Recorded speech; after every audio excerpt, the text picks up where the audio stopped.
ಈ ಕಾರ್ಯಕ್ರಮವನ್ನ 24 ಮೇ 24, 2026 ಅಂದ್ರೆ ಸಂಡೇ ಬರ್ತದೆ.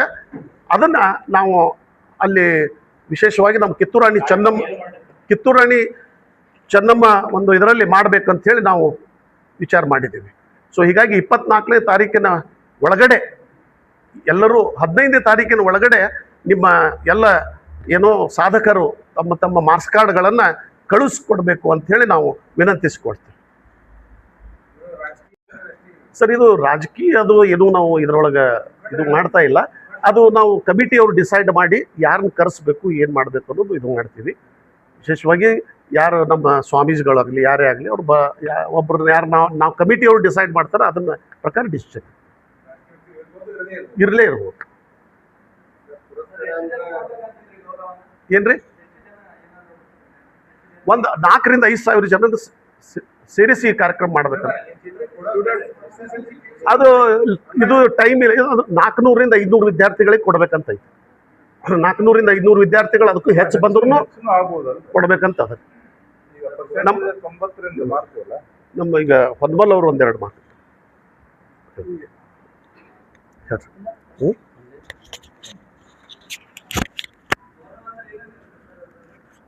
ಏನ್ರಿ,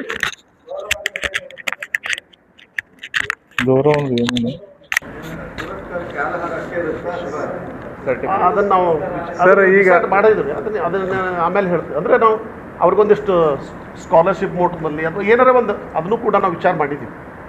ಎಲ್ಲರಿಗೂ ಅಂತಿಲ್ಲ, ಬಡ ವಿದ್ಯಾರ್ಥಿಗಳಿಗೆ ಸ್ಕಾಲರ್ಶಿಪ್ ಕೊಡ್ತಕ್ಕಂಥದ್ದು ವ್ಯವಸ್ಥೆ ಮಾಡ್ತೀವಿ. ಬಡ ವಿದ್ಯಾರ್ಥಿಗಳು ಸರ್, ನಮ್ಮ ಏನು ಉದ್ಯಮಿದಾರರು ಏನು ಅನುಕೂಲ ಫ್ಯಾಮಿಲಿಗಳದಾವಲ್ಲ ಅವ್ರನ್ನೆಲ್ಲರೂ ಕರೆಸಿರ್ತೀವಿ. ಅವ್ರು ಏನಾದರೂ ಆ ವ್ಯಕ್ತಿ ಸ್ವಲ್ಪ ಆ ಎಜುಕೇಷನ್ಗೆ ಏನಾದ್ರು ಕೊರತೆ ಇದ್ರೆ ಅದನ್ನು ತುಂಬಿಸುವಂಥ ಕೆಲಸ ನಾವು ಏನದು ಈ ನಮ್ಮ ರಾಣಿ ಚೆನ್ನಮ್ಮ ವಿಜಯೋತ್ಸವ ಕಮಿಟಿಯಿಂದ ಮಾಡ್ಬೇಕಂತ ವಿಚಾರ ಮಾಡಿದ್ದೀವಿ. ಅದ್ರ ಜೊತೆನೂ ಕೊಡ್ತೀವಿ ರೀ, ಅದ್ರ ಜೊತೆನೂ ಅದೇ. ಶಿಕ್ಷಣ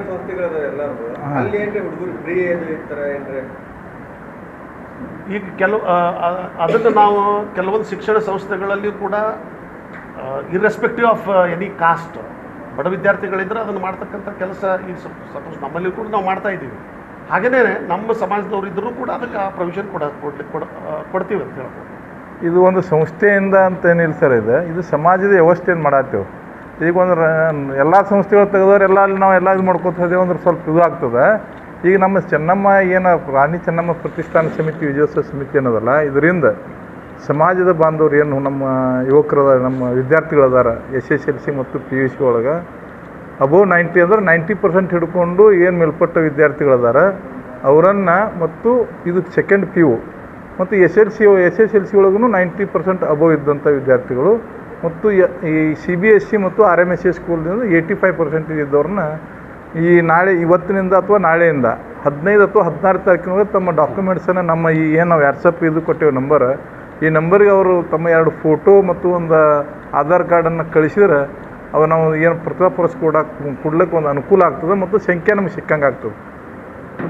ಆ ಉದ್ದೇಶದಿಂದ ಏನಪ್ಪ ಅಂತಂದ್ರೆ ನಾವೆಲ್ಲ ಇವತ್ತು ಪತ್ರಿಕಾಗೋಷ್ಠಿಯನ್ನು ಕರೆದಿದ್ದ ಉದ್ದೇಶ ಅದೇ. ನಿಮ್ಮ ಸಮಾಜದಲ್ಲಿ ಬಡವರಿದ್ದಾರೆ, ಬಡವರು ಎಲ್ಲ ಸಮಾಜದಲ್ಲಿ ಸಿಗ್ತಾರೆ, ಒಂದೇ ಜಾತಿ ಸೀಮಿತ ಆಗಿಲ್ಲ. MB ಪಾಟೀಲ್ ಬಂದು ನಿನ್ನೆ ಇಬ್ಬರು ಹುಡುಗರು ಅವ್ರು ಯಾರು ನೀಟ್ ಪಾಸ್ ಆಗ್ಯಾರ, ಗೌರ್ಮೆಂಟ್ ಸೀಟ್ ಅಂತ ಮೆಡಿಕಲ್ ಸೀಟ್ ಐತಿ ಅವ್ರನ್ನ. ಆದರೆ 1,28,000 ಫೀಸ್ ಅಷ್ಟೇ ಇದ್ರೂ ಕೂಡ ಅವ್ರು they are unable to bear that. 1 lakh ಕೊಡೋಕ್ಕೂ ಅವ್ರಿಗೆ ಶಕ್ತಿ ಇಲ್ಲ. ಆದರೆ ಪಾಪ ಮೆಡಿಕಲ್ ಎಲ್ಲ ಮಾಡಿ ನೀಟ್ ಮಾಡಿ ಈಗ ಟಾಪ್ ಗೌರ್ಮೆಂಟ್ ಸಿಗ್ತೈತಿ. ಅಂಥವ್ರಿಗೂ ನಿಮ್ಮ ಸಮಾಜದಲ್ಲಿ ಇರ್ಬೋದು. ಪಂಜಾಬ್ ಸಾಲಿ ಸಮಾಜದಲ್ಲಿ ಈಗ ಮೆಡಿಕಲ್ ಮತ್ತೆ ನೀಟ್ ಆಗ್ಯಾರ, ಅದು 1 ಲಕ್ಷ ಕೊಡೋಕ್ಕೂ ಅವ್ರಿಗೆ ಇಲ್ಲ. ಅಂಥವ್ರಿಗೆ ನೀವು ಮಾಡಿ ಅಟ್ಲೀಸ್ಟ್ ಒಂದು ಮೆಡಿಕಲ್ ಅವರು ಮಾಡೋಕ್ಕಾಗ್ತದೆ, ಒಂದು ಡಾಕ್ಟರ್ ಆಗ್ತಾರೆ ಮುಂದಿನ ಪೀಳಿಗೆಯಲ್ಲಿ. ನಿಮ್ಮ ಸಮಾಜದಲ್ಲಿ 3 ಡಾಕ್ಟರ್ ಬರ್ಬೋದಲ್ಲ ಸರ್? ಈಗ ಅದೇ ಉದ್ದೇಶದಿಂದ ಈ ಸಂಘಟನೆಯನ್ನು ಮಾಡಿಕೊಂಡು ಈ ಸಂಘಟನೆ ಮುಖಾಂತರ ಬಡವರನ್ನು ಗುರುತಿಸಿ ಯಾರಿಗೆ ಫೀಸ್ ಕೊಡ್ಲಿಕ್ಕೆ ಆಗ್ತಿರಲ್ಲ, ಏನಾಗ್ತಿಲ್ಲ, ಇದನ್ನು ಮಾಡೋಣ ಅಂತೇಳಿ ಅದಕ್ಕೆ ಹೇಳಿದೆ ನಾನು. ಇದೊಂದು ಮೊದಲೇ ಇದರಲ್ಲಿ ನಾವು ಮಾಡ್ತಾ ಇದ್ದೀವಿ. ಈ ಮಟ್ಟದೊಳಗೆ ಇಲ್ಲಿವರೆಗೂ ಯಾವುದೇ ಒಂದು ಇಂತಹ ಪ್ರತಿಭಾ ಪುರಸ್ಕಾರ ಕೊಡೋದಾಗಲಿ ಗುರುತಿಸುವುದಾಗಲಿ ಆಗಿಲ್ಲ. ಅದ್ರ ಸಲುವಾಗಿ ಇದನ್ನು ನಾವು ಮಾಡೋಣ ಅಂತ ಹೇಳಿ ಇದನ್ನು ಕೈಗೆತ್ತಿಕೊಂಡಿದ್ದೀವಿ. ಕೂಡಲ ಸಂಗಮ ಸ್ವಾಮಿದು ಆಗಲಿ ಬೇರೆ ಬೇರೆ ಹರಿಹರದಾಗಲಿ ಅದ್ರ ಬಗ್ಗೆ ನಾವು ಭಾಳ ಇಲ್ಲಿ ಈ ವಿಚಾರದಲ್ಲಿ ವಿಚಾರ ಮಾಡ್ತಾ ಇಲ್ಲ ನಾವು. ಯಾಕಂದ್ರೆ ಅದಕ್ಕೆ ಆದಂಥ ಒಂದು ಟ್ರಸ್ಟ್ ಅದ, ಅದಕ್ಕೆ ಅಂತ ಹಿರಿಯರು ಅದಾರ. ಸಂಘಟನೆ ಗೊಂದಲ ಮೂಡಾಕತ್ತಿದೆ ಸಮಾಜದೊಳಗೆ. ಇಲ್ಲ, ಅದ್ರ ಬಗ್ಗೆ ನಾವು ಈ ಸಂದರ್ಭದೊಳಗೆ ಇವತ್ತು ನಾವು ಕಾಂಟೆಸ್ಟ್ ಮಾಡಿದ್ವಿ. ವಿಚಾರ ಮಾಡಿದ್ದೀವಿ. ನಮಗೆ ಎಷ್ಟು ಸಾಧ್ಯ ಐತಿ ನಮ್ಮ ಜಿಲ್ಲೆಯನ್ನು ನಾವು ಒಳಗೊಂಡು ಒಂದು ಸಂಘಟನೆ ಮಾಡಿ ನಮ್ಮ ಸಮಾಜ ಬಾಂಧವರಲ್ಲಿ ಒಂದು ಅರಿವು ಮೂಡಿಸಿಕೊಂಡು ಬೇರೆ ಸಮಾಜ ಜೊತೆ ಅನ್ಯೋನ್ಯವಾಗಿ ಬದುಕುವುದಂತ ವಿಚಾರವನ್ನು ಇಟ್ಕೊಂಡು ನಾವು ಈ ಸಂಸ್ಥೆಯನ್ನು ಮಾಡಿರಬೇಕು. ನಾವು ಬೇರೆ ದೊಡ್ಡವರು ಇದ್ರಾಗಿಲ್ಲ, ನಮ್ಮ ಹಳ್ಳಿ ವಿಷಯ ಬೇಕಾದಕ್ಕೆ ಮಾಡಬೇಕನ್ನುವಂಥ ನಾವು ವಿಚಾರಗಳಿಗೆ ಇದು ಮುಂದೆ ಬೃಹತ್ತಾರವಾಗಿ ಎಲ್ಲರೂ ಸಪೋರ್ಟ್ ಮಾಡಿದ್ರು ಅಂದ್ರೆ ಅದು ಒಳ್ಳೆಯ ಕಾರ್ಯಕ್ರಮಗಳು ಇನ್ನಷ್ಟು ಮಾಡ್ಕೊಂಡು ನಾವು ಹೋಗ್ತೀವಿ. ಪ್ರತಿಭಾವಂತರಿಗೆ ಗುರುತಿಸಿ ವಸತಿ ಸನ್ಮಾನ ಇದು ಮಾಡಾಕ್ತಾರೆ.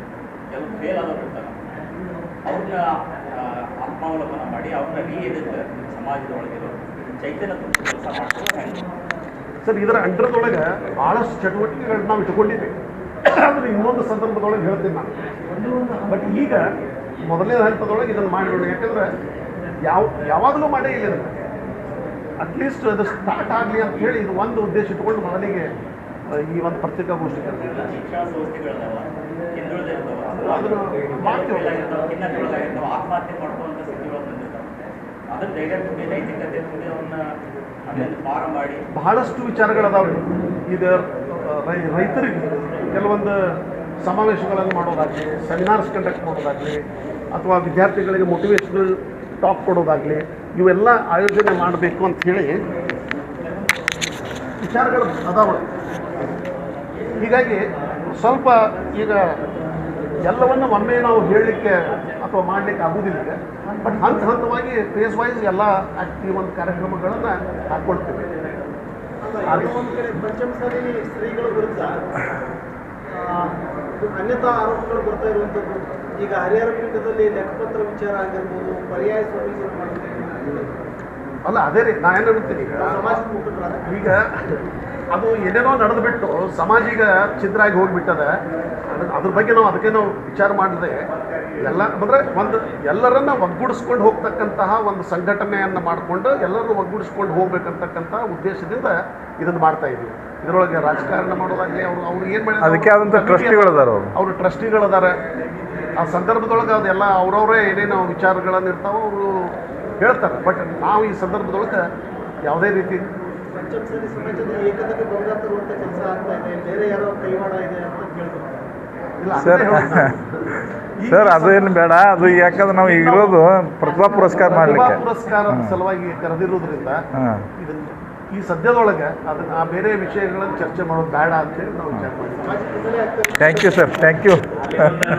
Thank you sir. ನಮಸ್ಕಾರ.